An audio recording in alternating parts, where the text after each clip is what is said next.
रूपी जडले लोचन रूपी जडले लोचन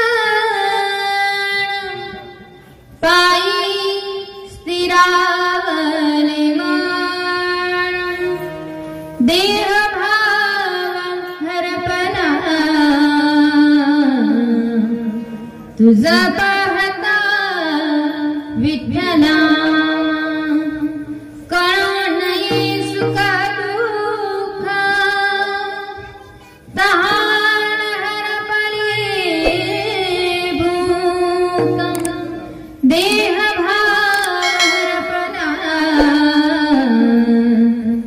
तुझा पाहता विठ्ठला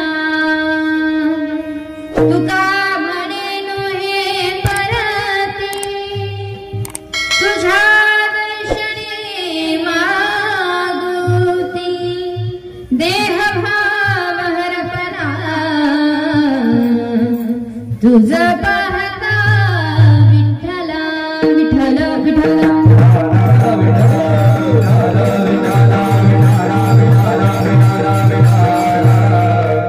संकीर्तन रूपी सेवे करता घेतलेला अभंग जगद्गुरु जगतमान्य संत श्रेष्ठ संत भूषण वैराग्याची मूर्ती छत्रपती शिवाजी महाराजांचे धर्मगुरु पंचम वेद निर्माते जगद्गुरु श्री संत तुकोबरायांचा 4 चरणांचा गुण असा भगवान परमात्म्याच्या स्वरूपाचं वर्णन करणारा अभंग आज या ठिकाणी संकीर्तन रूपी सेवे करता घेतला आहे। विठ्ठल विठ्ठल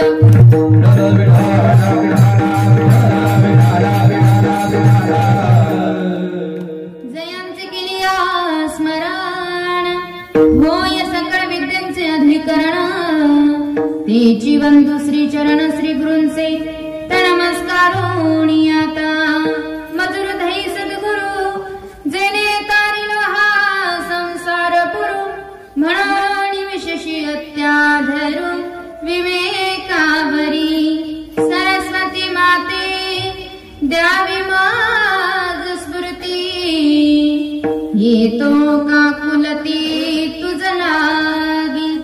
गुरु ब्रह्मा गुरु विष्णु गुरु देव महेश्वरा गुरु साक्षात परब्रह्म तस्मै श्री गुरवे नमः। प्रमाण भवाते श्री रामामकाना नितं भक्तराभ्यां धृतयेन तस्मात् विधातुर्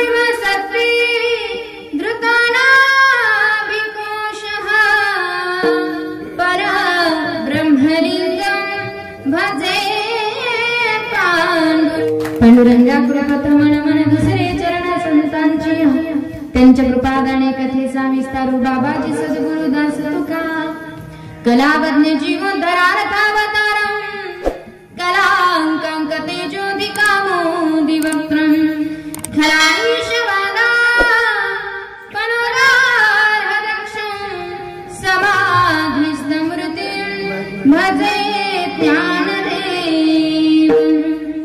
बहुल जसे विश्वत्पत्तो भवाय नमो नमः प्रबल तमसे तत्संहारी हराय नमो नमः जनसुकृते सत्त्वोद्रिक्तो मृडाय नमो नमः ब्रह्मस्य पदे स्त्रीगुण्ये शिवाय नमो नमः शिवाय नमो शिवाय नमो नमः। श्री रामचंद्र चरणो मनसा स्मरामि श्री रामचंद्र चरणो वचसा गृणामि श्री रामचंद्र चरणो शिरसा नमामि श्री रामचंद्र चरणो शरणं प्रपद्ये विठ्ठल विठ्ठल।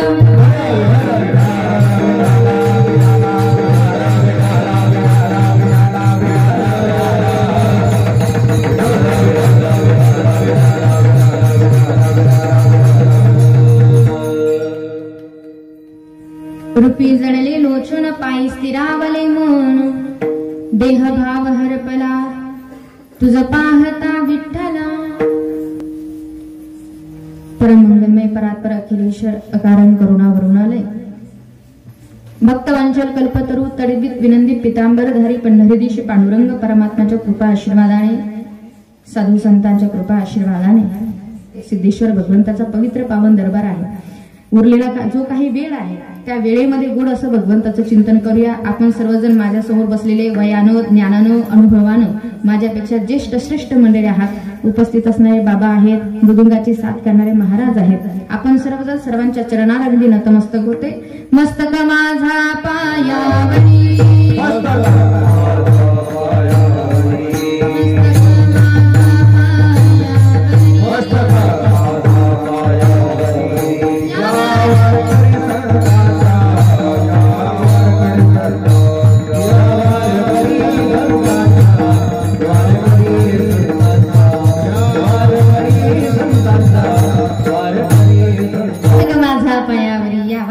संतांच्या सर्वांच्या चरणाला नतमस्तक होते। सगळे करता घेतलेला अभंग जगद्गुरु श्री संत तुकोबरायांचा आहे। 4 चरणांचा आहे। गोडसा भगवान परमात्म्याच्या स्वरूपाचा वर्णन करणारा आहे। ऐका, सेवेला घेतलेला अभंग जगद्गुरु श्री संत तुकोबरायांचा आहे। ज्ञान म्हटलं की आपल्या डोळ्यासमोर येतात ते योग्यांचे मौली ज्ञानियांची शिरोमणी अलंकापूर पीठाधीश्वर मौली महावैष्णव ज्ञानोबा। ज्ञान म्हटलं की ज्ञानोबा आहे। भक्ती म्हटली की भगवंताचे लाडके लनवाळ एकनिष्ठ असणारे भक्त नामदेव महाराज। शांती म्हटली की पैठण निवासी शांती ब्रह्म नाथ महाराज। आणि ऐका, वैराग्य म्हटलं की आपल्या डोळ्यासमोर येतात ते जगद्गुरु श्री संत तुकोबराय। आद्यगुरु शंकराचार्य फार गोड वर्णन करतात। ऐका, ज्ञानेशं ज्ञानमूर्तिं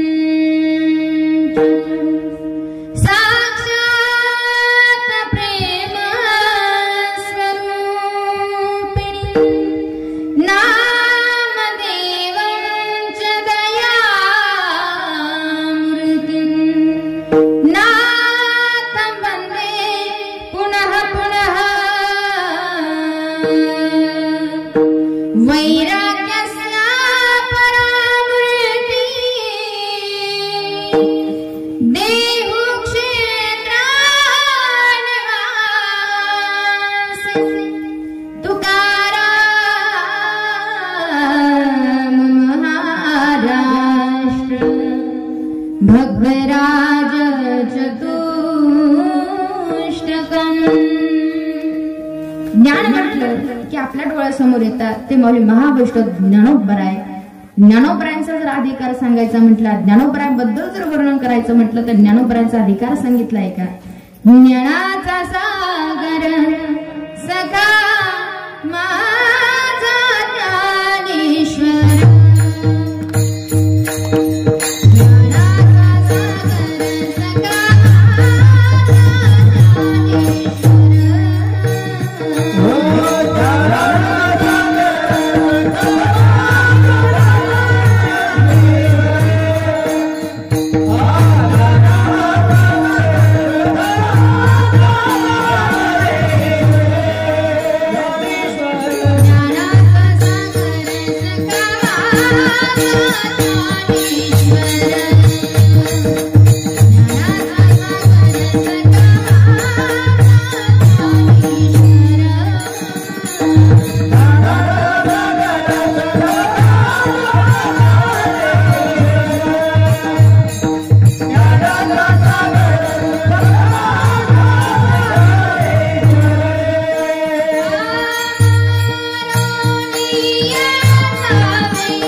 ज्ञान म्हटले की ज्ञानोबा आहे। ज्ञानाचा सागर सखा माझा ज्ञानेश्वर। ज्ञान म्हटलं की ज्ञानोबा आपल्या डोळ्यासमोर येतात। भक्ती म्हटली की भगवंताचे लाडके लढवळ एकनिष्ठ असणारे भक्त नामदेव महाराज. त्या नामदेव महाराजांचा अधिकार सांगितलाय. मही हा सामान्य महिमा संतांचा नैवेद्य हातीचा मूर्ती जेवे, की ज्यांच्या हाताने भगवान परमात्म्याने नैवेद्य खाल्ला, नैवेद्य सेवन केला. आपणही भगवंताच्या समोर नैवेद्याचं ताट ठेवतो ना, बरोबर ना? कधी सणावाराला बरोबर नैवेद्याचं ताट आपण भगवंताच्या समोर देवाच्या समोर ठेवतो, बरोबर? बरं, आपण नैवेद्याचं ताट ठेवतो देवाच्या समोर. मला सांगा, देवाचा जो नैवेद्य असतो तो देवाचा नैवेद्य केवढा असतो आणि आपली पोळी केवढी असते? महिला मंडळ, माझी भाषा समजते ना तुम्हाला? तुमची भाषा मला येत नाही, तशी मी शिकणार आहे आता. सांगा तुमचा, आपल्या देवाचा नैवेद्य केवढा असतो आणि आपली पोळी केवढी असते? मला वाटतं आपली पोळी एवढी असते, देवाचा नैवेद्य एवढा असतो. चुकलं का? आपली पोळी मोठी असते, देवाचा नैवेद्य. बर, त्या नैवेद्यावरती किती भजे ठेवतात? आपला चुकीचा प्रश्न विचारला मी. एका भज्यात किती नैवेद्य करतात? किती? आमची आजी होती ना, ती आजी काय करायची माहितीये का? भजे सणावाराला तळायची बरं का, आणि भजे तळून झाली की वरचे मोठे मोठे भजे काढून घ्यायची. भजे तळून झाल्यानंतर त्या तेलामध्ये बारीक बारीक भजे असतात बघा, ते भजे नाही, भज्यांची पिल्ल,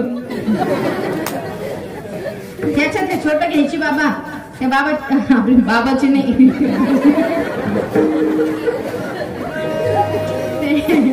छोटे भज्याचं पिल्लू घ्यायची, त्याचे तुकडे करायची आणि त्याच्यावरती ठेवायची.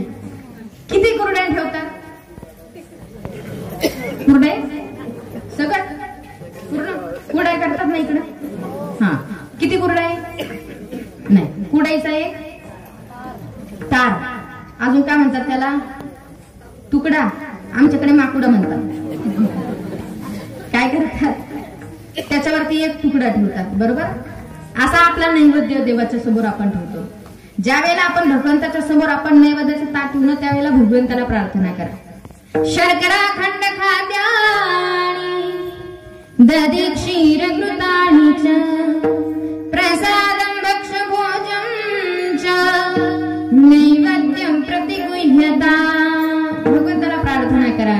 केशवा माधवा गोविंदा गोपाळा जीवितु कृपाळा पांडुरंगा अच्युता वामना दशरथ नंदना जीवितु गा कृष्णा पांडुरंगा कृष्ण विष्णु हरी मधुसूदन मुरारी जीवितु नरहरी पांडुरंगा.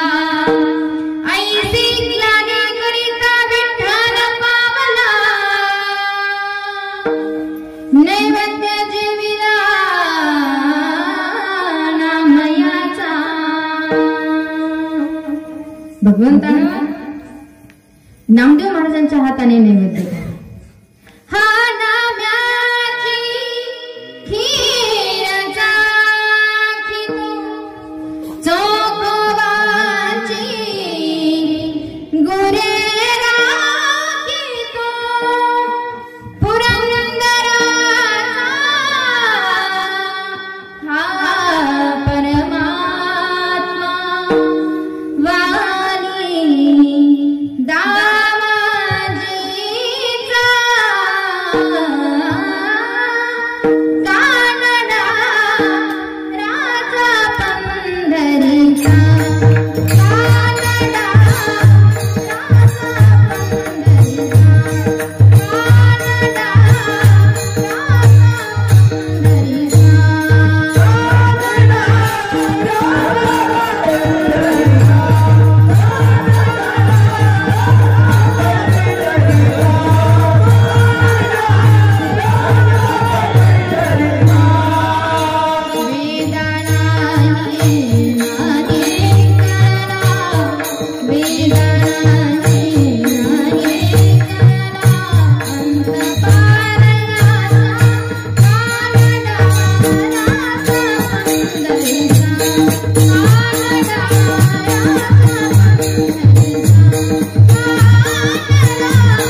भगवंतानं नैवेद्य खाल्ला नामदेव महाराजांच्या हाताने. हा नामदेव महाराजांचा अधिकार आहे.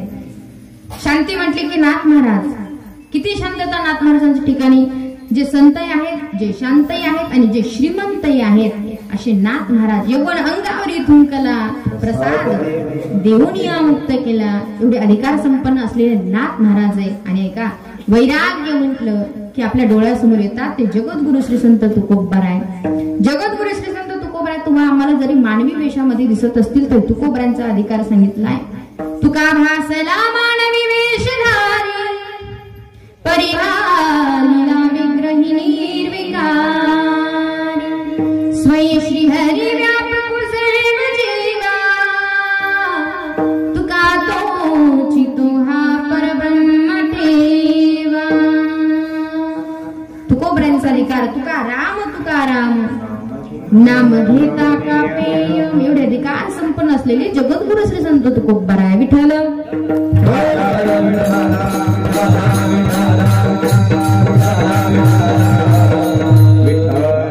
जगद्गुरु श्री संत तुकोबारायांनी परमार्थ केला ऐका.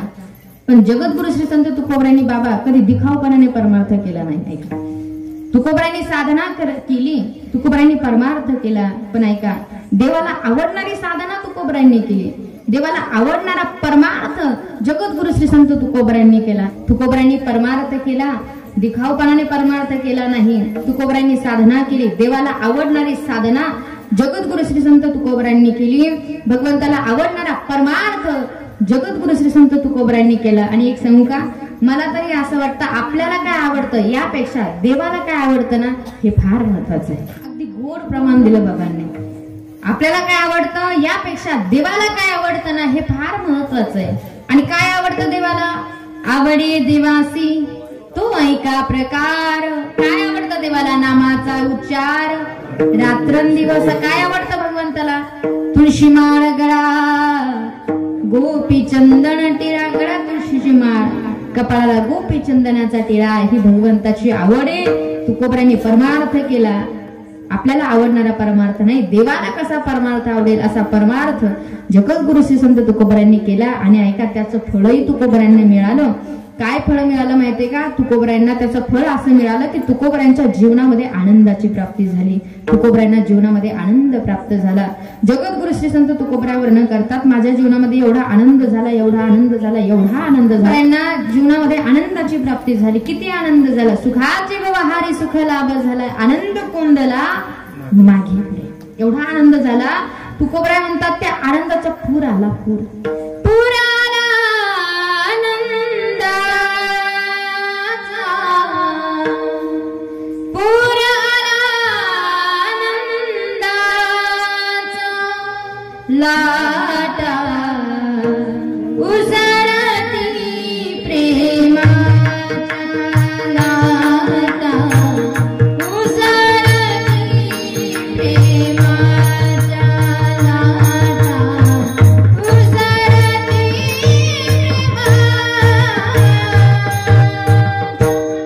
तुकोबाराय म्हणतात त्या आनंदाचा पूर आला. असे जगद्गुरु श्री संत तुकोबाराय ज्यांनी परमार्थ भगवंताला आवडेल असा परमार्थ केला. आणि ऐका, तुकोबारायांचा नियम होता भगवंताच्या दर्शनासाठी जायचं.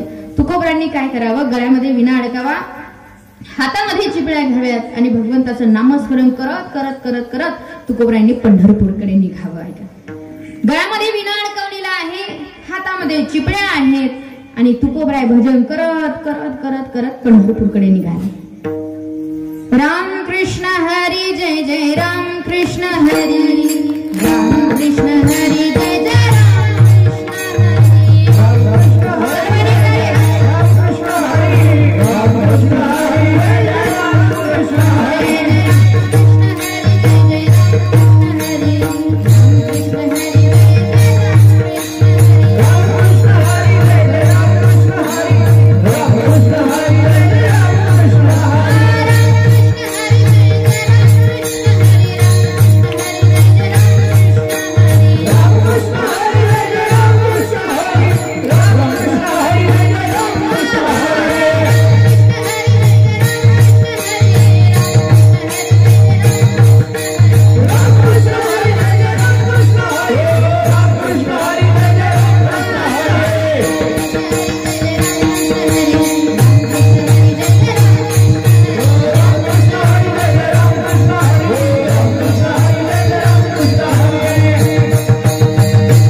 पांडुरंगाच्या दर्शनासाठी त्या पंढरपूरचा महिमा सांगितला आहे का? तुमचे पूर्वज उद्धरून जाण्याची ताकद त्या पंढरपूर क्षेत्रामध्ये आहे. धन्य धन्य पांडुरंग सकळ दोषा होय भंग पूर्वज उद्धरती सांग पंढरपूर देखलिया. पंढरपूर क्षेत्राचा महिमा सांगितलाय. काय महिमा आहे त्या पंढरपूर क्षेत्राचा? महिमा असा आहे, त्या पंढरपूर मध्ये असलेले दगड असेल, त्या पंढरपूर क्षेत्रामध्ये असलेले तृण असेल, ते सुद्धा काय देवच आहे. ऐका पंढरीचे महिमा, ऐका पंढरीचे महिमा, ऐका पंढरीचे महिमा, ऐका पंढरीचे महिमा. राहुले तुके प्रमाण, राहुले तुके प्रमाण, राहुले तुके प्रमाण,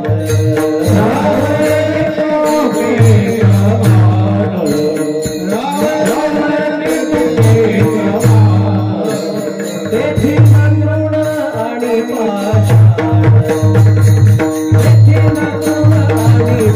तेथे तृण आणि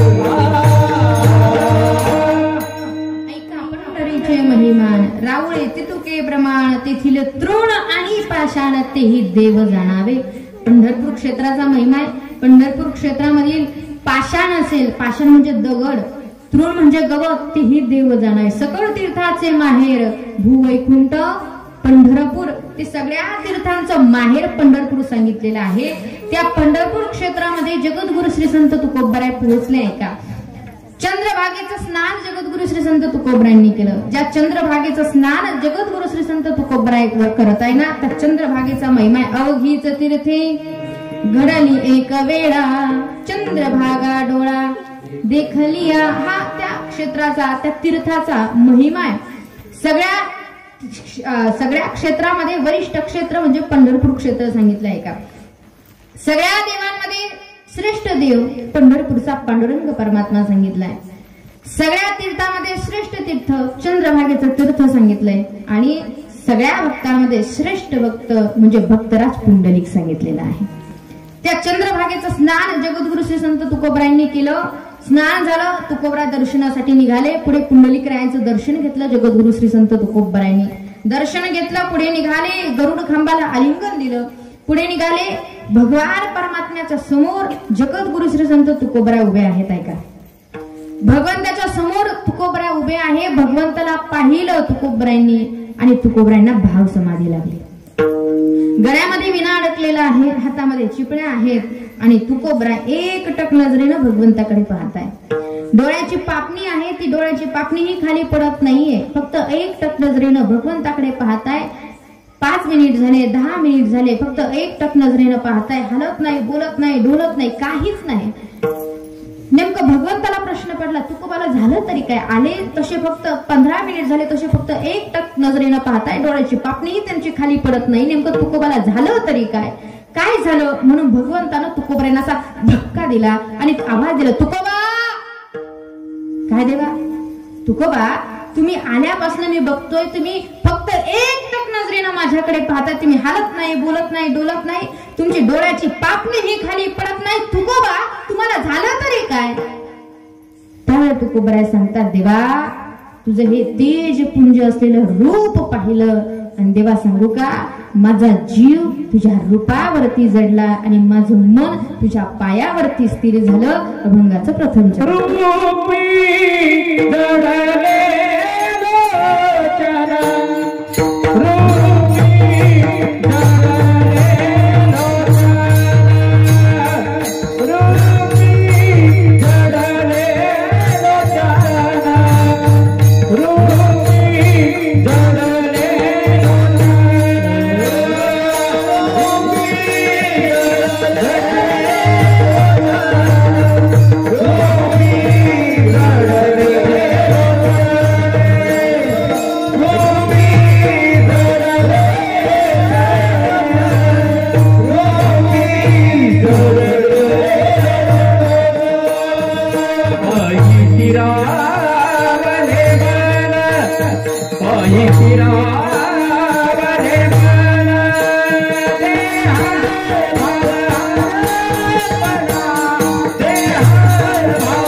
रूपी जडले लोचन पायी स्थिरावले मन.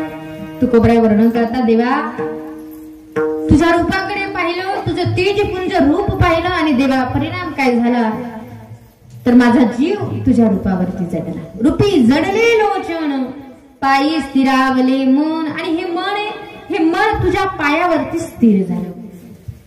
कारण मनाला आवरणं सोपी गोष्ट नाही. चंचल चपल असणारं मन आहे, हे मन चंचल चपल असणारं मन देवा तुझ्या पायावरती स्थिर झालं.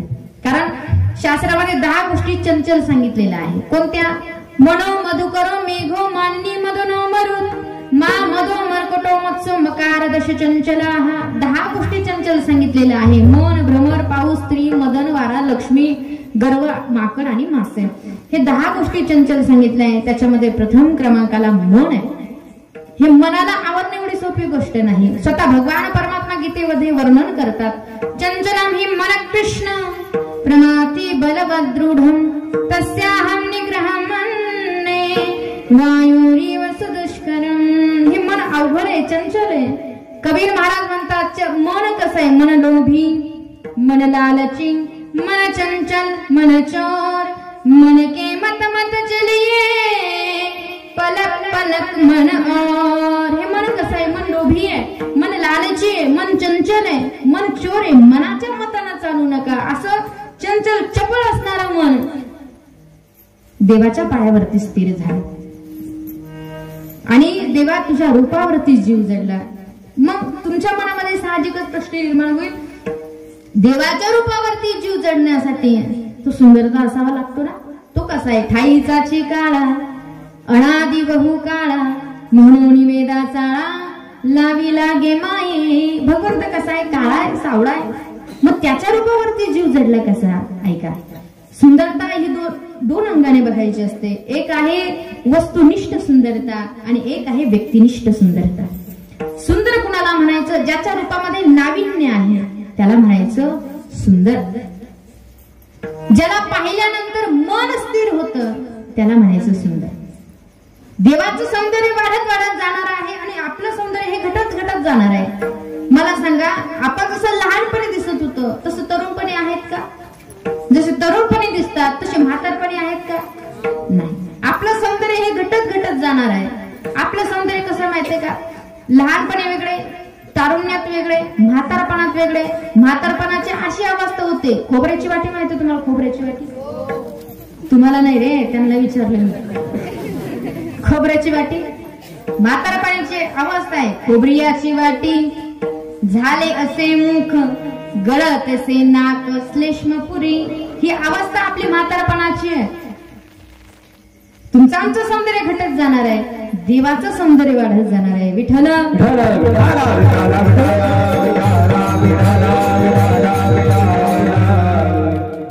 सौंदर्य कसं माहितीये का?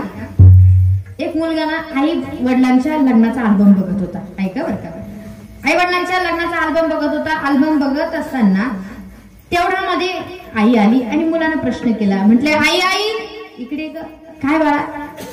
आई, ह्या फोटोमध्ये तुझ्या शेजारी जे उभे आहेत हे कोण आहे?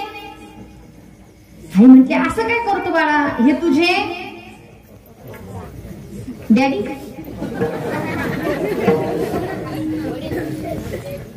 डॅडी, पप्पा, वडील, अजून बाबा.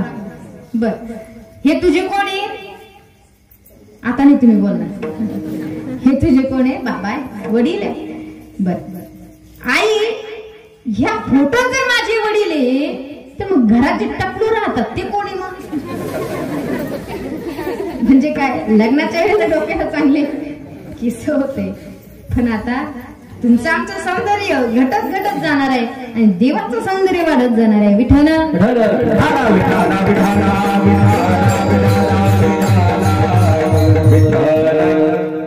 देवाचं सौंदर्य किती तुम्हाला सांगते, मला सांगायचं मला ऐका. भगवंतानं विशेष सौंदर्य हे स्त्रीला जास्त दिले बघा, आणि अनेक सुंदर स्त्रिया होऊन गेल्या. पुराणामध्ये वर्णन आहे, पुराणामध्ये आलेलं आहे एक दमयंती नावाची स्त्री सुंदर होऊन गेली. एवढी सुंदर होती, एवढी सुंदर होती. आम्हाला घडवलंय ते ब्रह्मदेवानं, तिलाही बनवलंय घडवलंय ब्रह्मदेवानं, पण झालं काय ऐका, इतकी सुंदर होती. ब्रह्मदेव एकदा काय ब्रह्मदेवाच्या मनात आलं काय नाही, सहज चंद्रावरती फेरफटका मारण्यासाठी ब्रह्मदेवजी निघाले. चंद्रावरती फेरफटका मारत असताना ब्रह्मदेवजीच्या काय मनात आलं काय नाही, ब्रह्मदेवजीने चंद्रावरची मुठभर माती उचलली आणि मुठभर माती उचलल्यानंतर ज्या हाताने चंद्रावरची माती उचलली होती ना, त्याच हाताने ब्रह्मदेवाने दमयंतीचा चेहरा घडवला. परिणाम काय झालाय का, चंद्राची शीतलता, चंद्राची शांतता दमयंतीच्या चेहऱ्यामध्ये उतरली आणि दमयंती सुंदर दिसायला लागली. कशामुळे? चंद्रावरची मुठभर माती उचलली, त्या हाताने दमयंतीचा चेहरा बनवला, दमयंती एवढी सुंदर दिसायला लागली. एक सांगू, दमयंती जर चंद्रावरच्या मुठभर मातीने जर एवढी सुंदर दिसत असेल तर माझ्या भगवान परमात्म्याच्या चेहऱ्यावरती चंद्रावरच्या मुठभर माती नाही तर अशा कोटी चंद्राचा प्रकाश.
भगवंताच्या चेहऱ्यावर चंद्राची मुठभर माती नाही तर कोटी चंद्राचा प्रकाश पडतो. तुझी निढाये कोटी चंद्र प्रकाश, कमल नयन हासे वदन हासे, हालकारे कृष्ण डोलकारे. एवढा सुंदर असलेला भगवान परमात्मा किती सुंदर सुंदर ते ध्यान उभे विटेवरी,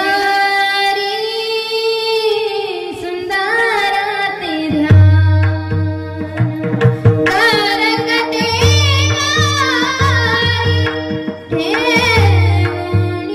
ठेवूनिया, सुंदर ते ध्यान उभे विटेवरी.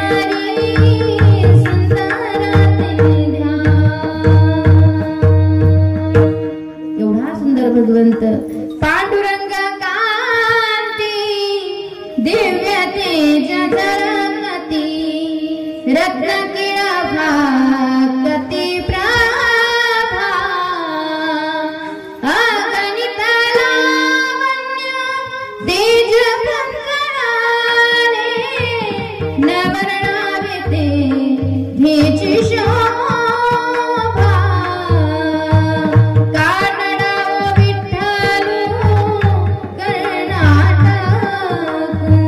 तेने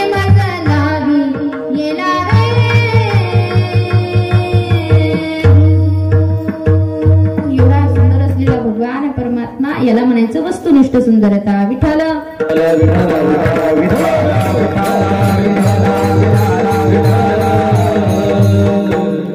वस्तुनिष्ठ सुंदरता. आता व्यक्तिनिष्ठ सुंदरता आहे का? सुंदरता ही व्यक्तीत नसते तर बघणाऱ्याच्या दृष्टीत असते. झालं काय माहितीये का, एकदा अकबर बादशाह आणि बिरबल दोघे जण बसलेले होते. मला सुंदरता सांगायची आहे का. अकबर बादशाह आणि बिरबल दोघं बसलेले असताना एक दिवस बादशाहनं बिरबलला सांगितलं, म्हटले बिरबल आपण एक करायचं का? म्हटले काय महाराज? म्हटले बिरबल आपल्या राज्यामध्ये जेवढे काही 5 वर्षाच्या आतील मुलं असतील त्या सगळ्यांना आपल्या राजवाड्यावरती बोलवायचं आणि त्या सगळ्या मुलांमध्ये जो कोणी सुंदर मुलगा असेल त्या सुंदर मुलाला आपण बक्षीस द्यायचं. बिरबल म्हटला चालेल महाराज, काही अडचण नाही. दुसऱ्या दिवशी राज्यामध्ये दवंडी पिटवल्या गेली. ऐका ऐका हो ऐका, आपल्या राज्यामध्ये 5 वर्षाच्या आतील मुलं त्या सगळ्या मुलांना घेऊन राजवाड्यावरती हजर राहणे हो.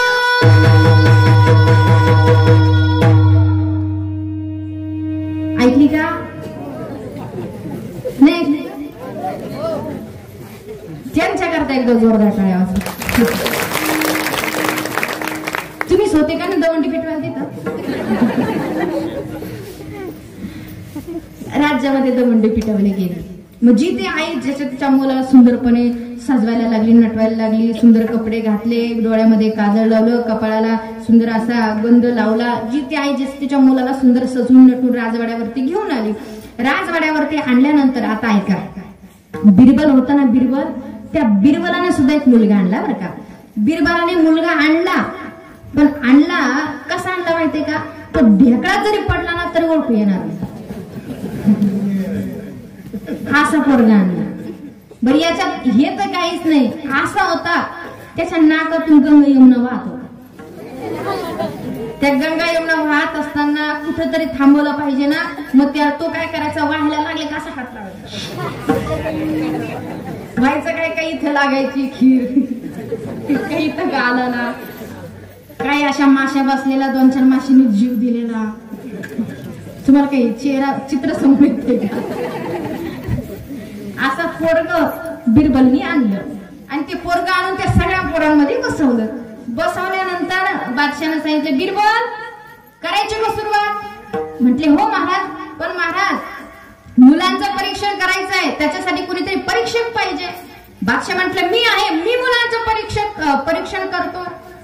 बिरबल म्हटला नाही महाराज, मुलांचं परीक्षण करायचं असेल तर मुलांचं परीक्षण करण्यासाठी त्या ठिकाणी आई पाहिजे, तीच आई मुलांचं परीक्षण करू शकते. मग त्या ठिकाणी बिरबलाने काय केलं माहितीये का, परीक्षक म्हणून बिरबलाने जे पोरग आणलं होतं ना, नका तू गंगा यमुना वाहताय, ते माशा बसलेल्या, 2-4 माशांनी जीव दिलेला काळा असं पोरग, त्या पोराच्या आईला बिरबलनी परीक्षक म्हणून निवडलं आणि त्या आईला सांगितलं या सगळ्या मुलांमध्ये जो कुणी सुंदर मुलगा असेल त्याला उचला आणि राजाच्या मांडीवरती बसवा. आता मला सांगा, ती आई त्या सगळ्या मुलांमधून कोणत्या मुलाला उचलेल? लाडक्या बहिणींनो, शेंड्या मुलाला, तिचं पोरग आहे ना ते, कोणाला उचलेल?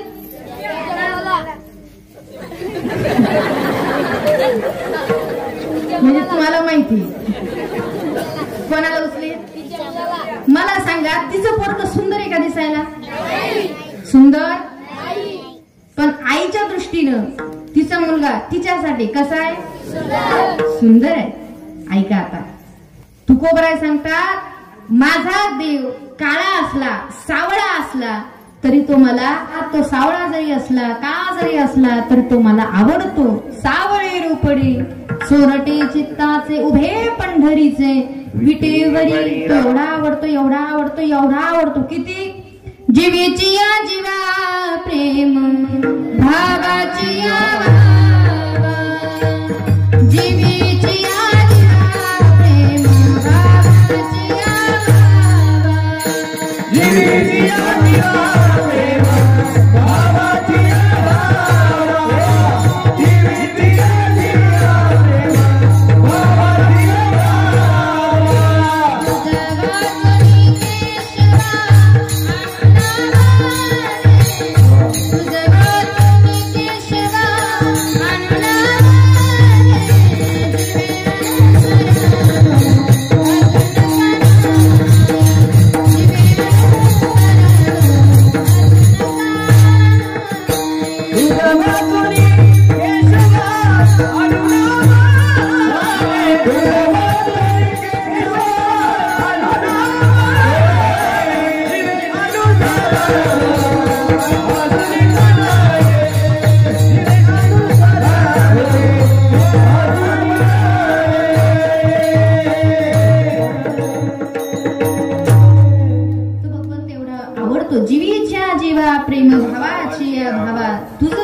केशवा आणू नावडे दुसरं काहीच आवडत नाही. आणि तुकोबऱ्या म्हणता देवा तुझ्या रूपाकडे पाहिलं आणि तुझ्या रूपावरती जीव जडला. रूपी जडले लोचन पायी स्थिरावले मन मन तुझ्या पायावरती स्थिर झालं. बरं तुकोबराय अजून काय परिणाम झाला? तुकोबरा म्हणतात देवा तुला पाहिलं आणि पाहिल्यानंतर देहभाव हरपून गेला. देहभाव हरपला तुझं पाहता विठ्ठला. एकदा मोठ्या प्रेमानं भगवंताचं चिंतन करूया. सगळ्यांनी हात वरती करा.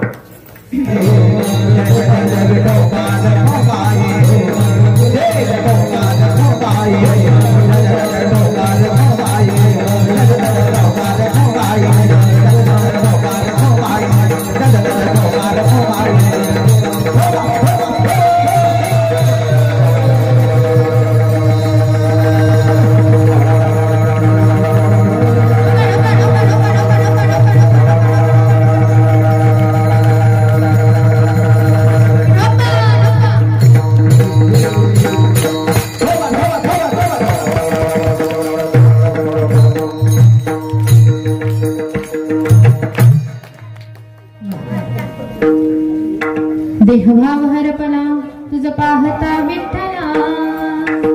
घ्या बरं हात खाली पटकन. घ्या मागच्या महिला मंडळ घेतले का? हे बघा देहभाव हरपला तुझं पाहता विठ्ठला. माझ्याकडे काय उरले 10-5 मिनिटं आहे. त्या वेळेमध्ये आपण सेवा आवरणार आहोत. अगदी 10 मिनिटांमध्ये तुम्हाला उदाहरण सांगते. एक 5-10 मिनिटात ऐका. देहभाव हरपला तुझं पाहता विठ्ठला. भगवंताला पाहिलं आणि देहभाव हरपून गेला.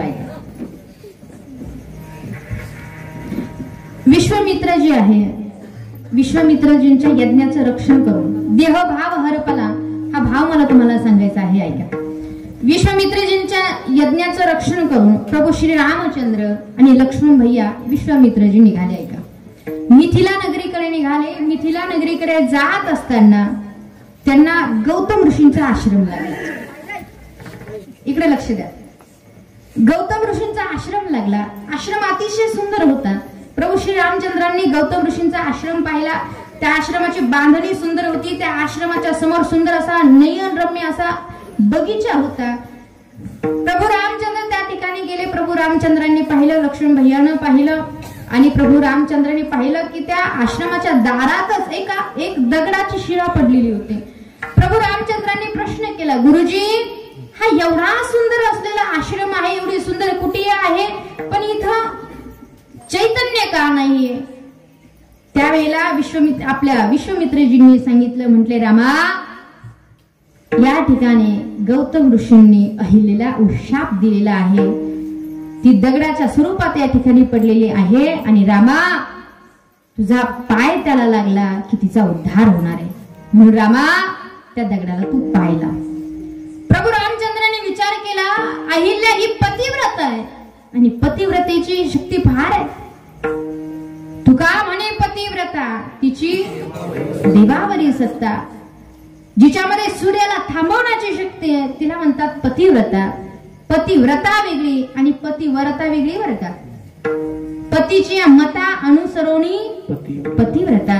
प्रभू रामचंद्र पाय लावत नाही. त्या ठिकाणी गुरुजीने सांगितलं, रामा तू पाय लावल्याशिवाय तिचा उद्धार होणार नाही, म्हणून रामा तू पाय लाव. प्रभू रामचंद्रांनी ऐकलं आणि प्रभू रामचंद्रांनी त्या शिळेला पाय लावला.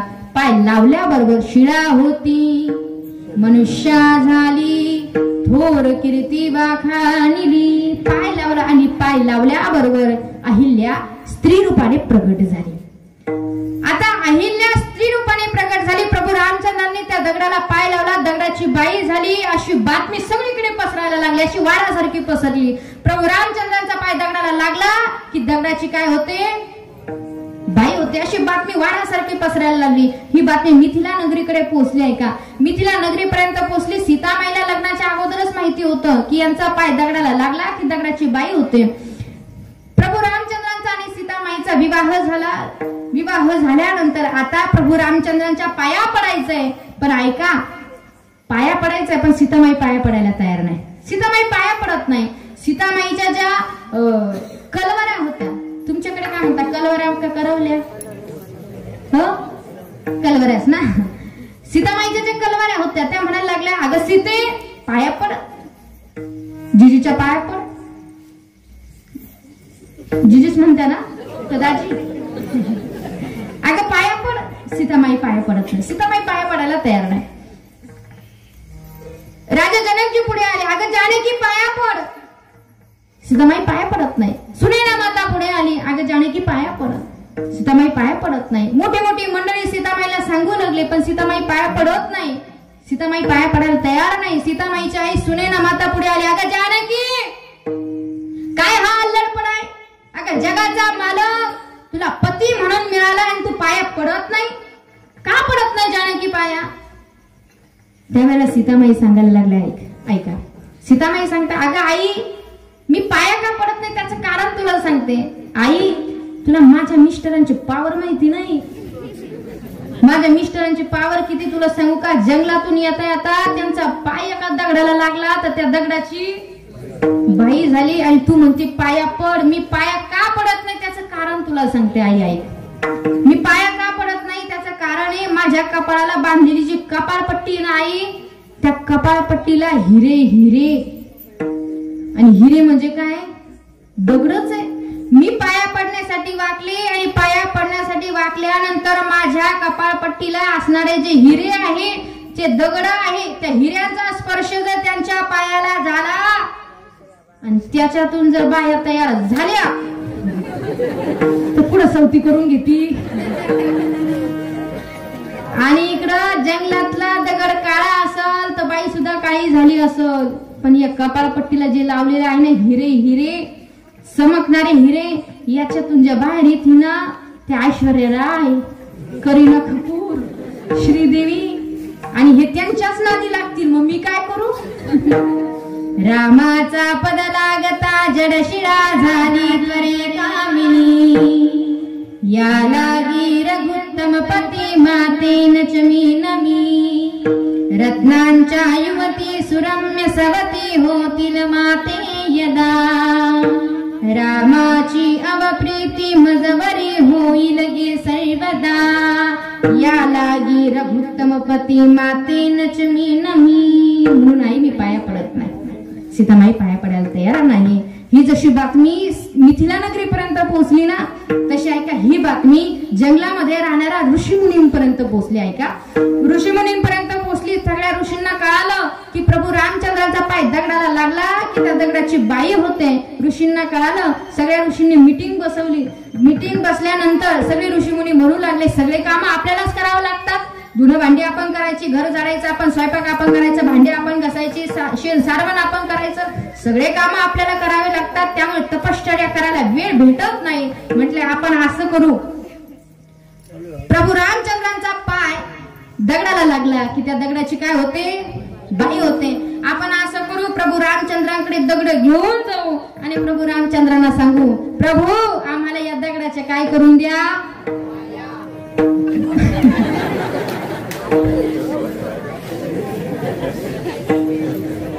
हे हा पुरं कशाला बसवलं? ऐका, प्रभू रामचंद्राकडे दगड घेऊन जाऊन प्रभू रामचंद्रांना सांगू या दगडाची आम्हाला काय करून द्या, बायका करून द्या. मग या सगळ्या ऋषींनी काय केलं माहितीये का? सगळ्या ऋषीमुनींनी दगड उचलले. दगडी मोर्चा प्रभू रामचंद्रांकडे निघाला. ऐका, पण त्यात पण ऐका, ज्याला जशी बायको पाहिजे तसा दगड त्यांनी उचलला. ज्यांना जाडी बायको पाहिजे त्यांना असा जाड दगड उचलला.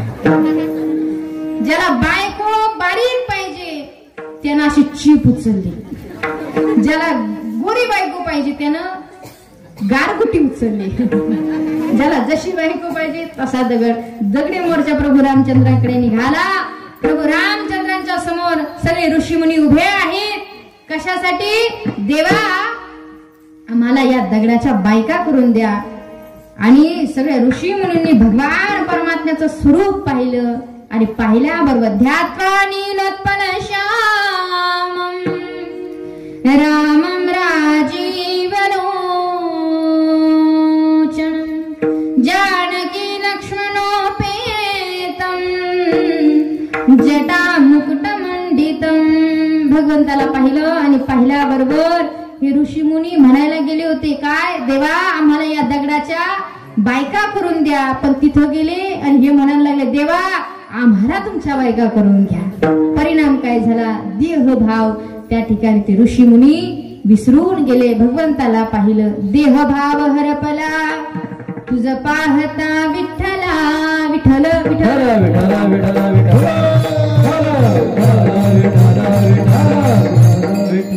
देहभाव हरपून गेले आहे का? देहभाव हरपल्या. गवळणी देहभाव हरपल्या. गवळणी दही दूध विकण्याकरता बाजाराला जायच्या.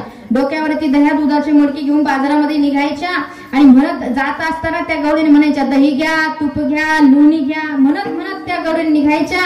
पण ऐका, एकदा घडलं असं, डोक्यावरती दह्या दुधाचे माटे रस्त्याने निघाले. रस्त्याने निघाल्यानंतर ह्या गवळणींनी त्या भगवंताला पाहिलं आणि या गवळीने म्हणायचे विसरला दही घ्या, तूप घ्या, लोणी घ्या या म्हणू लागल्या.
भगवंताला पाहिलं आणि या दही दूध तूप घ्या म्हणून ह्या म्हणत नव्हत्या. ह्या म्हणायला लागल्या गोविंद घ्या, दामोदर घ्या. भगवंताला पाहिलं. देहभाव हरपला तुझं पाहता विठ्ठला. वर काय परिणाम झाला? कळवणे सुख दुःख तहान हरपली. भूक आता तहानही गेली आणि भूकही गेली. आणि शेवटच्या चरणामध्ये जगद्गुरु श्री संत ज्ञानेश्वर माऊली